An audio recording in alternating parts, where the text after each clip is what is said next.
You're listening to That's a Parent, a podcast about parenting and marriage. And now your hosts, Tanya and Sean.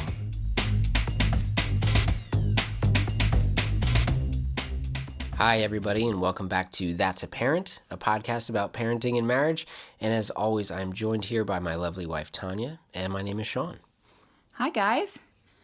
Cannot believe it is September already. Yeah, we kind of almost took the summer off from recording these. Like we had planned to maybe be at least recording a few as the summer went through, and it just didn't happen.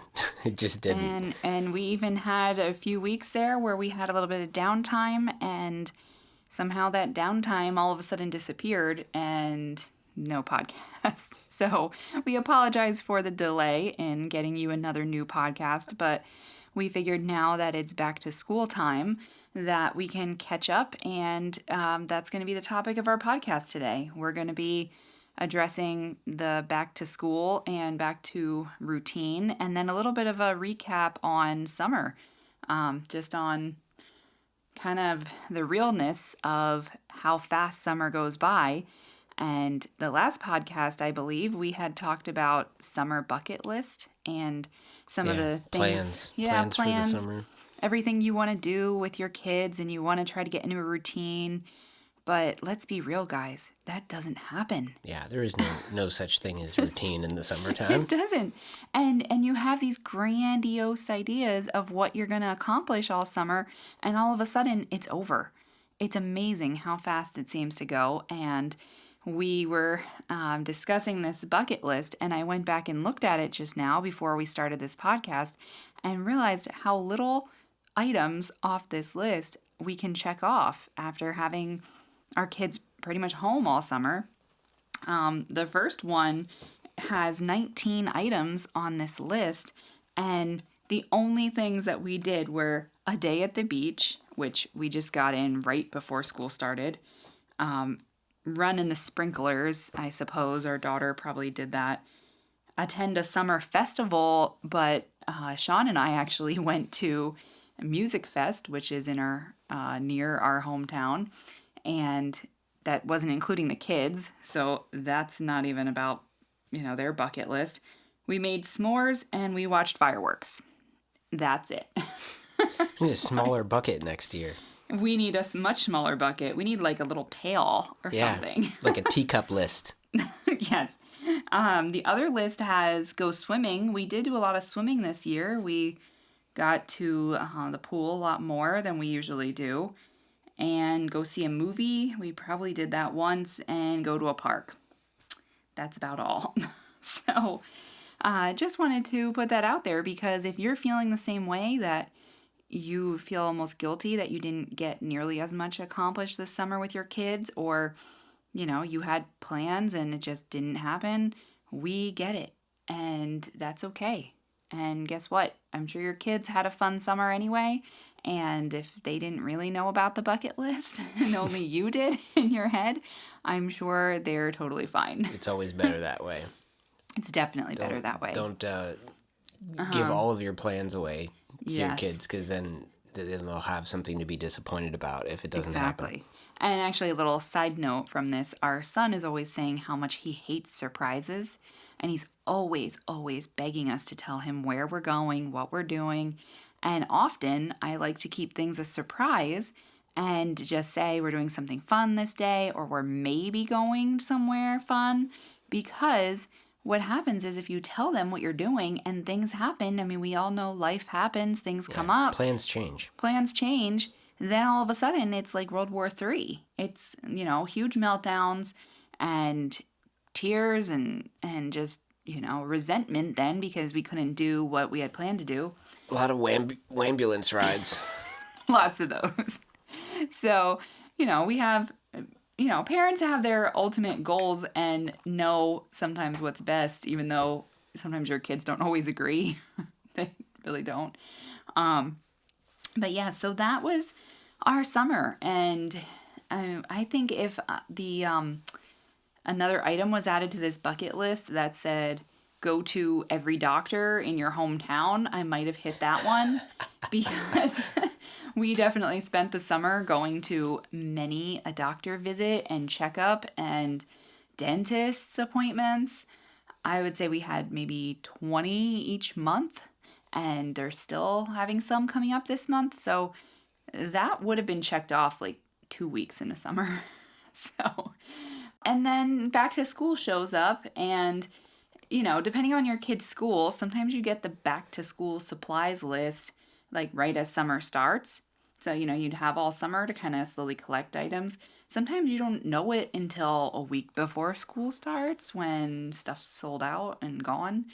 And so this year we have a child going into 6th grade and a child going into 2nd grade.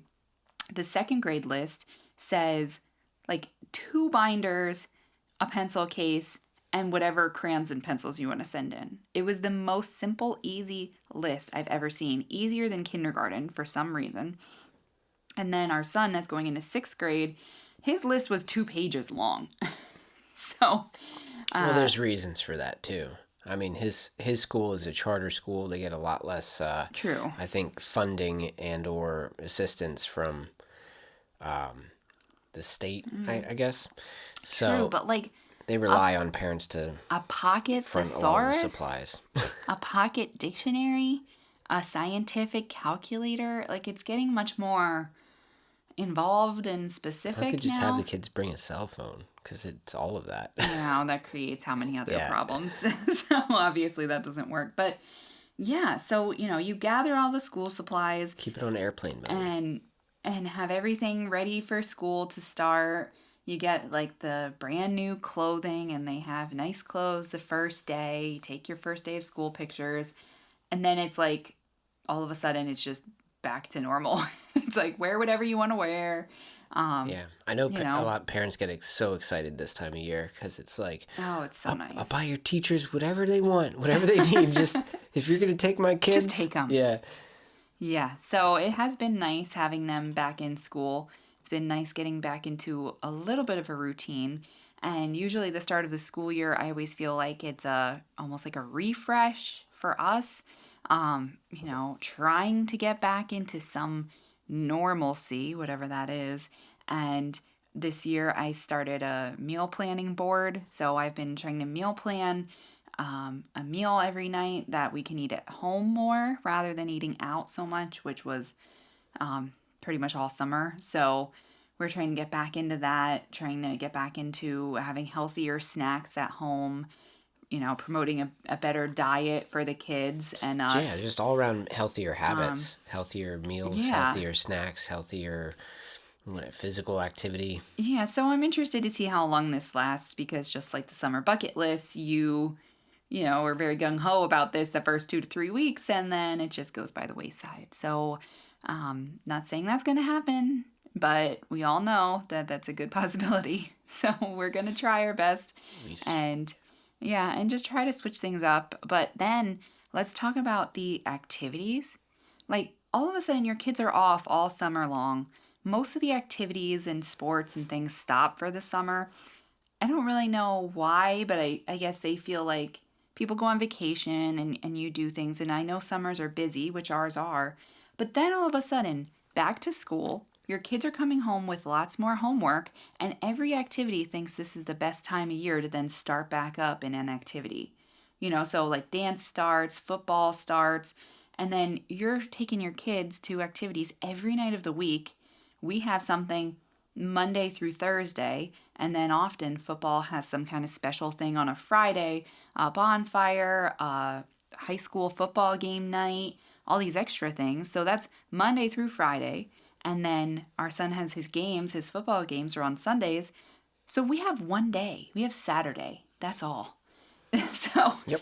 The craziness of back to school is not just school, it's activities, and then it's also everybody wants your money when you go back to school, because you're back to paying sports fees, you're paying for dance, you're paying for new shirts for school. They want you... Most activities aren't free. No. It costs something. True. It's usually not a lot, but it all adds up. But yeah, it's definitely a very, very busy time that It's a very energy and money and time draining time of year. Really, any time of year is an expensive time of year. In the Yeah, summertime, you're like true. going on trips and whatever, or going out to eat Except more, like so you're like spending more money, and then you think, oh well, when back to school, we're gonna it's do, going to be better. yeah, we'll It's be not. on a budget, and everything will be. No, it's still everything just keeps popping up and Yep, costing money. it's not. Maybe January, February, March maybe might be like the lowest income like spending time. Maybe in the wintertime where nobody Maybe. wants to go anywhere or do anything, Yeah, where you're pretty much like, just sitting at cooped home up, making chili having the every day. flu. Yeah, getting sick. Having the flu, getting That, sick. other than like going and paying for medication to feel better. Yeah, that's That's like, when all the doctors get your money. The yeah, doctors and medication and pharmacies. yeah. Yeah. See, so it doesn't matter. So it It's probably always equals something. out. It's always something. Yeah, so just trying to get back on a routine, and we just wanted to share that because we don't want, if you're feeling the same way, if you're feeling overwhelmed by the start of the school year, overwhelmed by busy schedules, just know you're not alone. Yeah, I even mean, we, organized people, which we are relatively organized people, like we go through it too. Like we struggle with oh my gosh, all of it's it, so so much. don't feel bad. Like it's totally normal. Let's just spend a minute or two talking about how difficult it is to transition your kids' sleep habits once you start school. Because in the summer, I mean, let's face it, we try in the beginning of the summer to keep our kids on some kind of a routine, but it's not routine in the summer at all. There's really no routine. You're going to parks, you're going to activities, you're doing things at night with friends. You're not getting your kids to bed sometimes until 10, 11, Right, 12 on the weekends or right. really any And day. there's, if they're able to sleep in the morning, then it's not really a big deal if they're up until 10 or 11, because They they're can gonna sleep get in. their 8 hours or whatever, 10 hours. And our son, our Anyway, 11-year-old, is almost like a teenager. I mean, he would stay up until 1 a.m. and he would sleep until 12 p.m. the next day. yeah, He doesn't want to get up he likes his early. sleep. He likes his sleep, but he likes to stay up late and sleep in. So now getting the kids back into a bedtime routine, it's 8 o'clock and we're saying, hey, go up, brush your teeth, get in your pajamas. And they're not even tired. Like, you would think they would be from getting up early from school, but they're not used to going to bed that early. So your bedtime routine, whereas it should really take 20 minutes or so for a nice bedtime routine, it takes us like an hour. And our kids are still, even our daughter, she's 7 and she's still popping into her bedroom. Like, we thought she was asleep and we put her to bed 5 times, and all of a sudden she's standing by Well, her bedside at I like 10 o'clock. like our kids. We said, but even though there's a quite a large, well, not a large, but there's an age gap between our kids, 4 years. Um, we still send them both to bed at 9 o'clock. And I know different parents have different, times and whatever. That's everybody can figure that out for themselves, and that's fine. But ours is 9 o'clock just because our son has to get up so much earlier. Mm-hmm. So that kind of Yeah. bridges the gap there. But yeah, I find that if we start getting them ready at 8:30, if you're kind of on them, if you're like really like micromanaging their process, it is possible to get them, in their rooms and quiet for 9 o'clock. Mm-hmm. But if you It's usually 9:30. if you leave it entirely up to them, you're right. It is like Mm-hmm. an hour process It is. to It's a let them very go, or longer for them to get in bed and get settled. it's a So much longer process than I feel like it should. And I'm not sure if that's just our kids or if that's the same way with your kids. I'd be interested to see how long everybody's bedtime routine is. Is your bedtime routine a full hour? Is there much more involved that kind of winds them down? Is it a half an hour? Because we try about a half an hour to give them enough warning to get through everything. And it's like pulling teeth to get anything accomplished, and we stay the same routine. We remind our kids every night the same things. And there's Well, always something they forget. Well, we were just talking about this the other day that we have two kids with ADHD, so to allow them to carry out routines on their own is pretty much impossible. It's pretty much because impossible. of the distractions that occur throughout the Mm-hmm. process. They just can't run their own Show. routine. They can't run the show. Well, I mean, I don't think They anybody's can't kids run can their run own the show. process. But yeah, they can't get through multiple step processes. So Program. I want to call it a program. Like they can't, run their own program. True. They need somebody. And we feel bad as parents because we feel like we're on them and on them and on them, and they get annoyed because we're on them. But Yeah. if we're not on them, then nothing gets accomplished, and we can't get through any kind of multi-step directions. We can't get anything done. We've been doing it for so long now that I think we're at the point now where we're like, hey, we should be able to be kind of stepping back and letting them do this on their own. Yes. And Because that's we're comparing our kids to the ages that they are. Right. And sometimes I think, man, my son's 11, but I still have to be on him at a bedtime routine, and you kind of think comparatively in your mind, okay, well, he's 11. He should probably be able to do this on his own, but he really can't. And we have to keep ourselves in check, Sean and I, with each other, that he really can't help it. And our daughter can't help it, but we just keep comparing them and thinking, well, they should be doing this. But when you look at it in the grand scheme of things, nobody's child should be doing anything at a certain age. Every child's different. Every child has their challenges, and everybody's going to have their things that they struggle with their children. And we have struggles with our children that I'm sure might be totally different than maybe your struggles with your children. So we just have to take a step back every now and then and be like, it's okay. Like they really shouldn't. Yeah, like we get doing frustrated, but things, that's natural for us to get frustrated too. But in the end, like you have to realize that this is something that they need assistance with, and maybe there will come a day when they don't anymore. Hopefully. And that does happen. That might be the day they move out. Yeah, but sometimes it never does.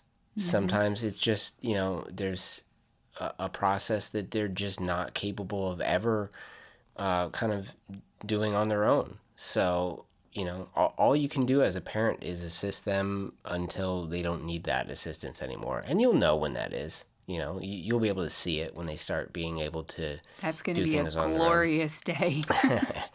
Well, and I feel like there are a few things that they've, improved. That they don't. That they've improved upon. That they don't really require assistance with, but it took a long time to get there, and this is just another one of those things that it might take a while. Yeah, every child improves in their own pace, in their own way. And I just feel like it's important to stress that it's not always the same. It's not always the same, from kid to kid. Everybody grows and improves and figures things out at their own pace, and it's okay. I think what gets us all through knowing that there is so much fun to be had in the next couple months, just thinking about fall and the holidays, and there's so much awesome, fun things to do with your kids at this time of year. And it just kind of helps us break through the busy back to school time. And we were just discussing different things that we could do with our kids in the fall. And depending on where you live in the country, I guess this may change. But I would guess most of the activities are pretty similar. But there's pumpkin patches and apple picking and corn mazes and hay rides and just, pumpkin spice and everything nice. Pumpkin spice everything. 'Tis the season for pumpkin. Just so fun. All of the decorating for Halloween and fall and Thanksgiving, and it's a lot of activities that you can plan with your kids. So as much as the busyness and back to school is crazy, it's nice that there's so many fun things to look forward to this time of year. There's just a lot to do. And I guess I would take this busyness over the January, February of almost nothingness, right? What do you think? Yeah, because once it gets too cold, that's the point where like nobody wants to go out and do anything. You just tend to sit around and watch movies and And know, you're limited to electronics. only indoor activities if you're Right. going to go do something. And So the fall is nice. yeah, You might as well take advantage of like being outside with like fair weather yes. And there's while you can. so many extra options of activities you can do. And like Sean had just said about, being limited in the wintertime, we often sit around, and I would guess most areas in the world are kind of the same, at least in the US anyway, where you really don't have a whole lot of activities. You feel like you're doing the same thing all the time. Like you're always going bowling, or, you're going to the movies. How many things can you really do that are inside? And then you have, the joy of summer and being able to be out and play outside and swim and get outside activities done. And then fall, at least, you can still enjoy that for a little bit. You can football games, Friday night football games, or, weekend sports activities or games. As much as it's crazy, it is fun. So speaking of craziness of back to school, This week we're like in the second or third. third school week of back to school, and it's like back to the interesting Monday phase where where it's like the plague of Mondays. Uh, Tanya had an interesting Monday this morning. Well, you could say interesting. I don't know Yeah, how interesting it other was. people might have different words for it, but Oh, it was a morning. why don't you let us know how your morning went? It was a morning. So my son gets up pretty much at the butt crack of dawn to go to school. So now I'm back to getting up at 6 a.m. to have him get ready for school. And then I try to drift off to get myself maybe about another 45 minutes to an hour of sleep before I have to wake up my daughter. So I had her up. I did not oversleep. I was up. We were ready. We went downstairs. We had breakfast. She's eating her cereal. I am working on packing her lunch and trying to get all of everything in order for her to get on the bus. And she spills her cereal all over herself. So she's covered in her cereal, in the milk. It luckily was okay that I could clean her up with a bunch of paper towels. But the floor was a mess. The dogs were underneath the chair trying to lick up the milk and eat her cereal. So I had to try to clean everything up as quickly as possible and finish making her lunch. And I kept looking at my microwave and my stove clock, and both of those were saying that I was still right on target to be able to get her to the bus on time. And the bus stop is only a block, like one house, not even a block, one house away from our house. So it's a very easy and quick open the door and you can, beeline to the bus. So I knew I had plenty of time. I got her shoes on, got her ready to go, open up the door, and I see the last couple, like 2 cars leaving from other parents of the neighborhood pulling away from the bus stop, like the bus had already come. So surprisingly, I guess the stove was set for the wrong time. The power had went out. Yeah, I think the power went out Friday or at some point this weekend. But it only looked to have affected the stove. So I reset the stove clock to what the microwave said because the microwave didn't lose power or it looked fine. So, but apparently what happened was then now both clocks were set about 7 minutes late. It seemed fast. like more like 9, but okay. I don't know. They were slow. They were behind. So I Right. never look at those clocks. I usually always look at my phone. And, I had my phone down on the counter because I was busy with her lunch and I just kept glancing at those times. And here, both of those were, too slow. I mean, when you're talking bus stop coming, the bus is coming, 7 minutes is a lot of difference of Yeah, because time. I was just going to say, 7 minutes isn't really a big deal. Like, I use those clocks in the morning to gauge when I leave for work, and I had no problem this morning. But when you're talking Yeah, about a it's a bus big stop, deal. 7 minutes is 7 minutes is a lot of time. the The bus difference could between be catching halfway to it and school. missing it. So, It could be almost to school by then. So I said, okay, well, I guess I'm driving you to school. I come in, I look up at the actual time, and I'm still really good on time. I would still have plenty of time to get her for parent drop off. I thought maybe I would even scooch to my favorite drive-through to get myself a tea, and thought I would have plenty of time for that. I go out to my car, and my car is locked in the garage, which is never the case. It's always unlocked. And immediately I thought, well, I guess I must have locked it, and then I must have brought my keys inside. So I come inside, I search every single room in the house for my keys, cannot find them. And I usually never bring my keys inside, I usually leave them in the car. So I couldn't find them. That took me about another 10, 15 minutes searching. And my poor daughter is standing in the garage. She just kept looking at me, standing by the door. She kept trying to open it, couldn't get in, and she was so confused. The morning didn't go well for her either.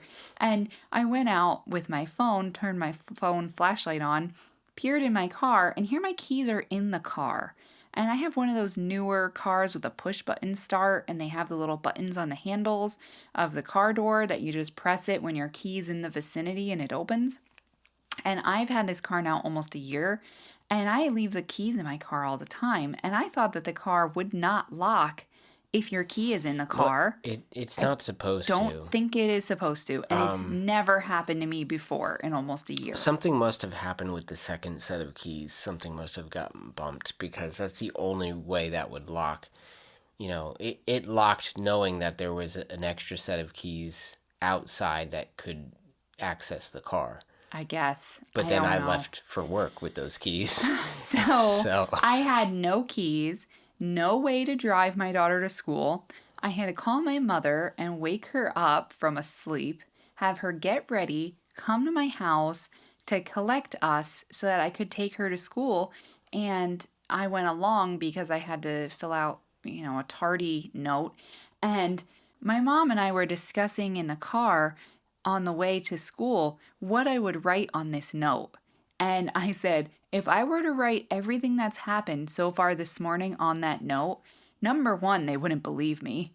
Number two, they would be like, you could have just said you overslept, right? Because that's what this means, pretty much. You don't have to make up all these excuses. But that was how my Monday started. And that's just an example of how this back to school period of adjustment and getting your kids up early and getting them ready for school, stuff happens. And it seems like everything's on the same day. How would all this happen in one morning? And by the third week, we're pretty set in our routine. We have our routine already kind of down. We didn't miss any buses yet.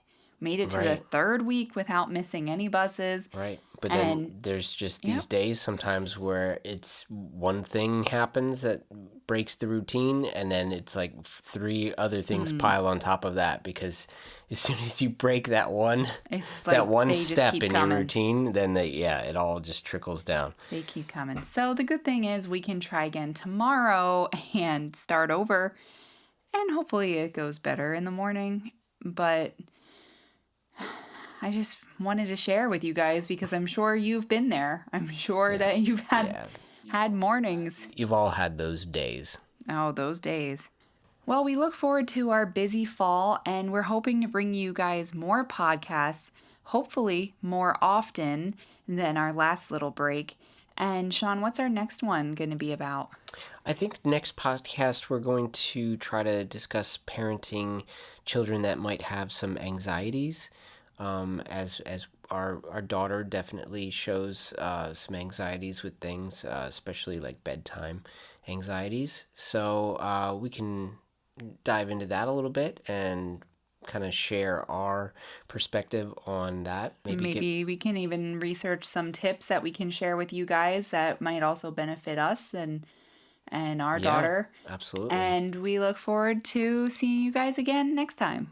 See you later. Bye. Bye. Thanks for listening to That's a Parent. Visit us at that'saparentpodcast.com. Also on patreon.com/that'saparent.